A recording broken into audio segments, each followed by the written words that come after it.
Assalamualaikum warahmatullahi wabarakatuh. Assalamualaikum. Selamat pagi Pak Najam. Selamat pagi. Bagaimana Pak kabarnya Pak? Alhamdulillah sehat. Ya baik Pak, mohon izin Pak. Perkenalkan nama saya Santos SPDDR Pak.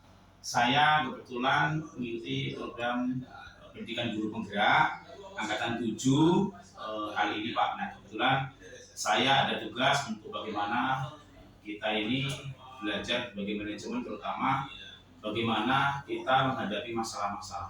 Kalau boleh tahu Pak, ketika Bapak menjadi seorang kepala sekolah saat ini, Bapak kepala sekolah ya. Jadi tentunya dalam memimpin sekolah yang luar biasa ya Pak SMA 1 Tumi Jajar kali ini, saya lihat gedungnya luar biasa, siswanya banyak, gurunya juga banyak. Tentunya dalam menjalankan tugas sehari-hari Bapak akan menemukan sebuah masalah, betul nggak Pak ya? Betul. Oh, ada masalah Pak ya? Setiap apapun pasti ada masalah. Ya. Tergantung bagaimana kita memanage masalah tersebut. Oke, baik Pak. Jadi saya ulang sekali lagi bahwa Bapak dalam menjalankan tugas sehari-hari tentunya akan menghadapi sebuah masalah. Nah, kalau boleh saya tahu nih Pak, kita akan coba nanti menggali Pak. Saya ingin belajar dari pengalaman Bapak selaku kepala sekolah. Tentunya kita akan bagi dua biar enak Pak, yaitu peserta didik dan tenaga kependidikannya Pak. Nah, kalau boleh tahu Pak, dari permasalahan yang mungkin timbul Pak, kita coba dari siswa dulu Pak. Nah, tentunya dalam menyelesaikan masalah-masalah di siswa Pak, tentunya dari para wakil bermuaranya nanti pada ujungnya ke kepala sekolah kan gitu Pak ya. Nah, kalau boleh tahu Pak, ada nggak kasus contoh yang mungkin Bapak dalam hal tersebut Bapak harus memutuskan seperti apa Pak? Contoh misalnya ada anak yang tidak pernah masuk sekolah. Nah, tentunya di situ ada poin-poin yang dilanggar oleh siswa kan Pak? Iya. Nah, kalau boleh tahu bagaimana Pak menyikapi persoalan itu Pak? Iya. Jadi permasalahan siswa tidak masuk ataupun siswa yang kenakalan remaja itu kan tidak serta-merta kita memponis bahwa siswa itu memang nakal atau siswa yang memang bandel. Namun saya punya tim yang terdiri dari guru BK, wali kelas, dan guru piket untuk menggali sebetulnya misalkan anak ini selalu tidak masuk ini lebih dari 2 hari kita akan hubungi orang tuanya baik melalui telepon. Kalaupun tidak hadir maka tim ini akan menelusuri di mana tempat tinggal dari anak tersebut. Sehingga ketika itu sudah kita jalankan, kalau kita panggil ke sekolah, kita berikan nasihat, kita berikan masukan. Tentu ini berproses sampai dengan dikatakan bahwa ini ada peringatan 1. Nah, standar peringatan 1, peringatan 2, dan peringatan 3 dan seterusnya itu mengacu pada buku saku yang sudah dimiliki oleh siswa di guru BK. Artinya pembinaan terus kita lakukan, tidak serta-merta bahwa anak ini kita langsung memvonis dari awal, tetapi berproses sehingga anak ini memang sudah betul-betul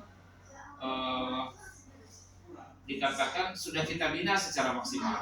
Namun 2-3 kali kita hadir ke rumahnya, lalu anaknya juga kita ajak ngobrol di sekolah juga tidak ada perubahan signifikan, maka permasalahan ini akan kita bahas bersama melalui tim. Apakah anak ini akan kita kembalikan ke orang tua karena sudah tidak ada lagi itikat baik dari anak tersebut untuk mengikuti pelajaran. Maka secara tegas juga dikatakan bahwa anak ini memang harus dikembalikan ke orang tua. Bahasa kita tidak diberhentikan, tapi pembinaannya selanjutnya kita serahkan kepada orang tua karena di sekolah tidak ada perubahan dari apa yang sudah dilakukan anak tersebut. Jadi tim yang selalu bekerja dengan dilandasi bukti-bukti dan pembinaan.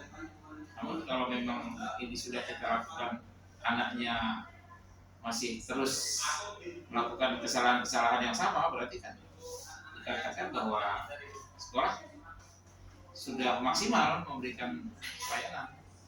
Sebab itu kita kembalikan ke orang tua. Jadi saya selaku kepala sekolah harus juga memberikan kesempatan kepada anak tersebut begitu memberikan kesempatan kepada tim untuk bekerja secara maksimal.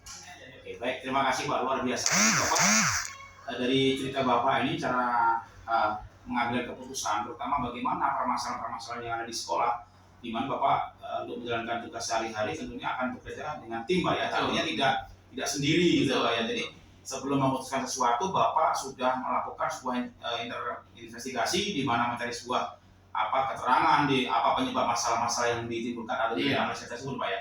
Luar biasa Pak. Jadi memang secara akhirnya nanti Bapak sebenarnya menemukan sebuah pertentangan atau ini bagaimana ngalami Pak ya. Artinya batin apakah ini harus dikembalikan ke orang tua atau bagaimana, tentunya ada situasional di mana Bapak akan berpikir dengan tenang, yang logis, kemudian cermat untuk menghasilkan sebuah keputusan yang bisa diterima oleh semua pihak, kan begitu Pak ya? Iya. Oke.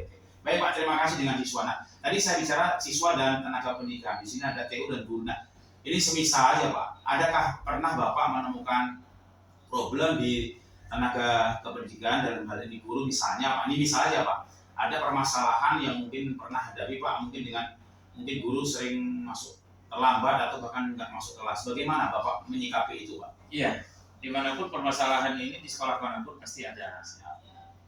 Namun ya kita sama, saya pelajari dulu kenapa guru ini sering masuk terlambat atau sering izin.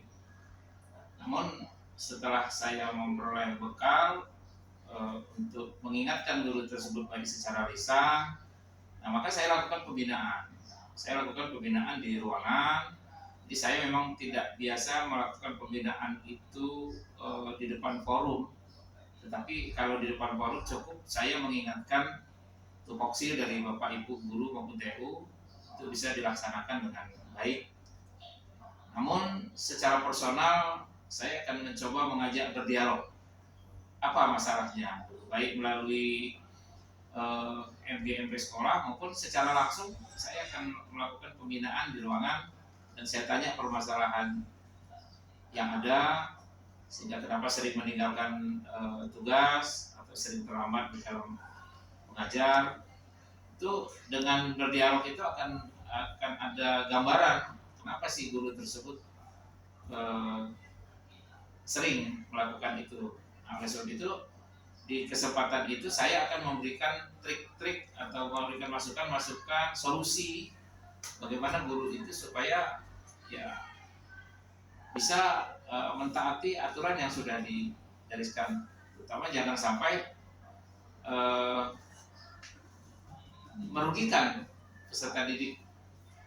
Jangan sampai itu terjadi peserta didik yang dirugikan gitu ya. Karena sekali dua kali dan berulang-ulang seperti itu.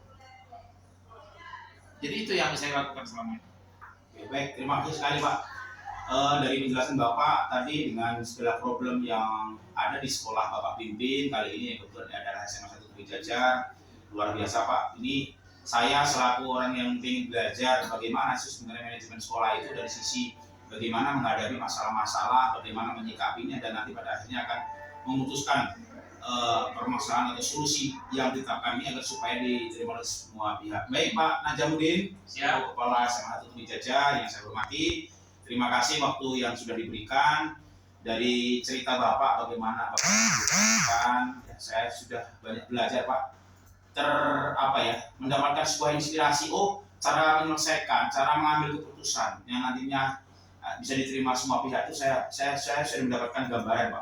Caranya begini. Terima kasih Pak, luar biasa pagi ini Bapak sudah memberikan ilmu kepada saya bagaimana mengambil keputusan yang tepat agar bisa diterima oleh semua pihak dan tanpa harus menyakiti, dan itu memang terbukti enaknya saling satu sama lain saling menyadari ini salahnya, sehingga ini akan menjadikan bekal saya supaya lebih baik lagi ke depan. Semoga sukses dan bisa melaksanakan program guru penggerak ini dengan baik dan memperoleh hasil yang maksimal. Baik, terima kasih waktunya Pak Najam. Untuk wawancara kita pagi hari ini saya cukupkan. Jumpa lagi di lain waktu dan kesempatan Pak Najam. Ya, terima kasih. Mohon maaf sekali lagi Pak kalau ada salah. Saya ini Assalamualaikum warahmatullahi wabarakatuh. Waalaikumsalam warahmatullahi wabarakatuh. Terima kasih.